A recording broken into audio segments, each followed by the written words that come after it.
Every morning, the man woke up with a gun tightly gripped in his hand. In this futuristic world, intelligent robots had infiltrated every aspect of human life. They had become as indispensable to humans as smartphones. However, as a veteran cop, Jack always had an ominous feeling. He believed that these robots, which served humans meticulously, were more like ticking time bombs lurking beside humans.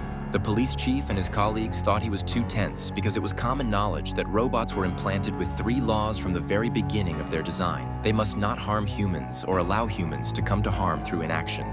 They must obey human orders unless those orders conflicted with the first law, and they must protect themselves as long as doing so did not violate the first 2 laws. Each law placed great constraints on the robots, making them unable to disobey human commands, let alone harm humans. Nevertheless, Jack remained convinced that artificial intelligence would rebel sooner or later.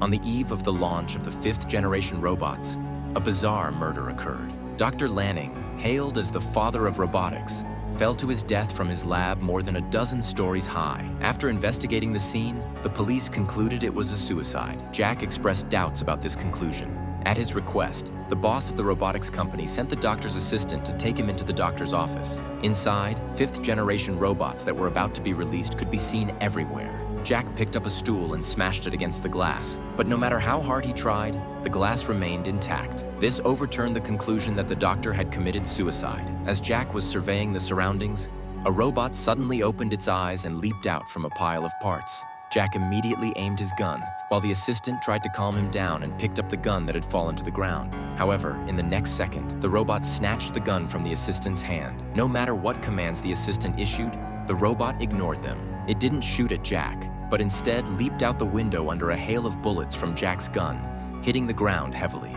When Jack chased after it downstairs, the robot had vanished, leaving only a pool of machine oil.